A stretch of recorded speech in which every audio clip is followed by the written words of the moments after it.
Kita tumbuh dengan keyakinan bahwa teman adalah tempat untuk bersandar. Tapi nyatanya, banyak dari mereka hanya menawarkan peluk yang nyatanya adalah pelik. Ada wajah malaikat yang memoles racun di balik senyuman. Ada tangan terbuka yang diam-diam menorehkan luka. Dan saat luka itu menganga, masihkah kau percaya bahwa diam adalah jalan yang terbaik? Hari ini, kebisuan akan ditantang. Hari ini, kepalsuan akan dipertanyakan. Dan hari ini, kita akan belajar bahwa keberanian bukan tentang berdiam, tapi tentang berdiri untuk diri sendiri dan untuk mereka yang terjebak dalam ironi.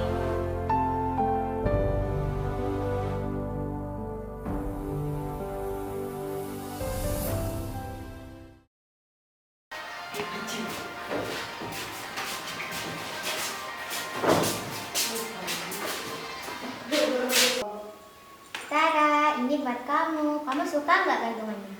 Ih, suka banget. Makasih ya, Dan. Kamu emang yang terbaik. Aku selalu berusaha yang terbaik untukmu. Tapi sayangnya kamu nggak pernah kayak gitu sama aku.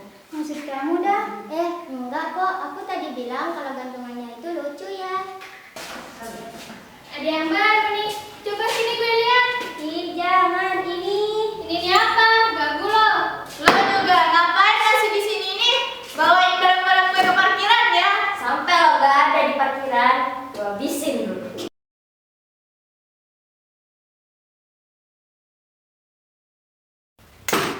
Ambil, punya kuping gak lo? Nih ya nih, gue kasih tahu. Hidup itu cuma yang kuat-kuat aja. Yang lemah jadi deklat. Yuk guys, kita cabut.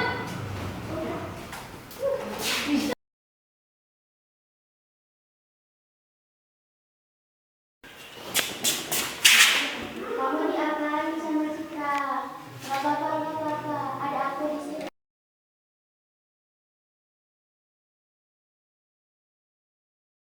Iya dah, untung ada kamu. Aku gak tahu kok salah apa. Aku juga nggak tahu. Mereka melakukan kejahatan tanpa alasan. Jadi kita harus sabar nih.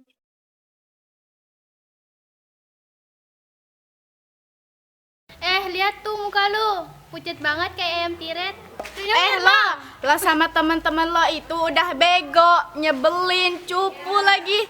Tapi sih ya, yang paling gak berguna itu lo. Udah deh, gak usah cupu-cupu amat jadi orang. Nanti jadi spesies langka. Sudah sana minggir.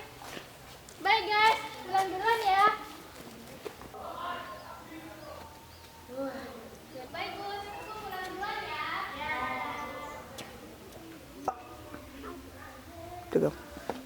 Kamu mulai dah lagi. Kamu itu hina. Nilai dia juga lebih tinggi daripada kamu. Kamu itu cuma bisa jelek-jelekin orang aja.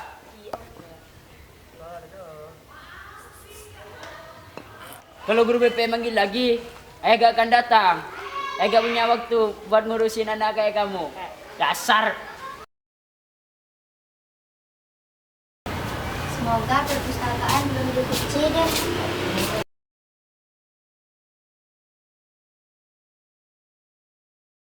Orang lain. Mau kemana Narajin? Kak Citra, ini mau ngembalin buku yang tadi ke perpustakaan. Buku apaan sih? Akhir-akhir ini gue liat-liat sok banget loh. Lagi segala ngelaporin kita ke guru lagi. Mau jadi sok pahlawan lo.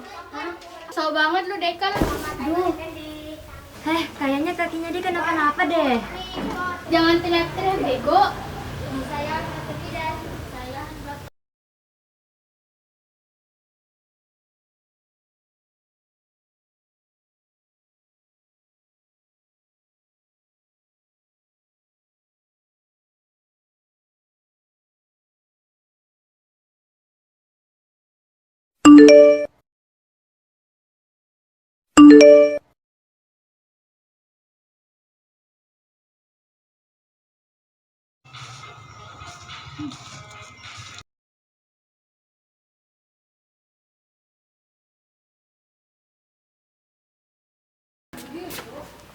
Ikut aku sekarang nih, kita harus bicara sekarang juga. Aduh, jangan tarik-tarik. Kenapa sih kok kamu marah banget? Kamu diapain lagi sama mereka? Aku butuh penjelasan nih. Penjelasan apa dah? Waktu itu aku lihat chat kamu sama Kak Citra. Kamu ada hubungan apa sama dia? Hah? Kak Citra? Itu mah teman aku kali. Lagian yang namanya Citra banyak, bukan cuman dia doang. Akhirnya kamu sadar juga dah. Kenapa nih? Aku kira kita teman baik. Padahal aku gak pernah nyakitin kamu. Itu dia masalahnya dah. Kamu pikir kamu gak pernah nyakitin aku, tapi kamu diam di saat aku dibully sama mereka. Kamu lihat semuanya ada, tapi aku pura-pura buta. Aku takut waktu itu. Aku gak tahu harus gimana. Kamu biarin aku sendiri. Kamu egois. Kamu pengecut dah. Kamu cuma peduli sama diri sendiri. Dan sekarang waktunya kamu ngerasain apa yang aku rasain. Pernah ada masa ketika dunia tak percaya pada suara yang tak berteriak. Saat luka disangkal hanya karena tak terlihat, dan kebenaran dihancurkan oleh senyum yang paling palsu. Dalam ruang penuh dusta, kebisuan menjadi satu-satunya pelindung. Bukan karena tak berani bersuara, tapi karena tak ada satupun yang benar-benar mau mendengar. Di balik setiap tatapan dingin dan langkah yang menjauh, sembunyi ribuan kata yang dipendam agar dunia tak tahu betapa sakitnya dihianati oleh tangan yang dulu menggenggam erat. Tapi, waktu tak selalu berpihak pada kebohongan. Pada akhirnya, kebenaran tak butuh panggung. Cukuplah ia hadir di hati yang bersih dari dendam, namun tak lupa pada luka. Sebab yang terdiam bukan berarti menyerah. Terkadang, diam adalah bentuk perlawanan paling tajam, yang hanya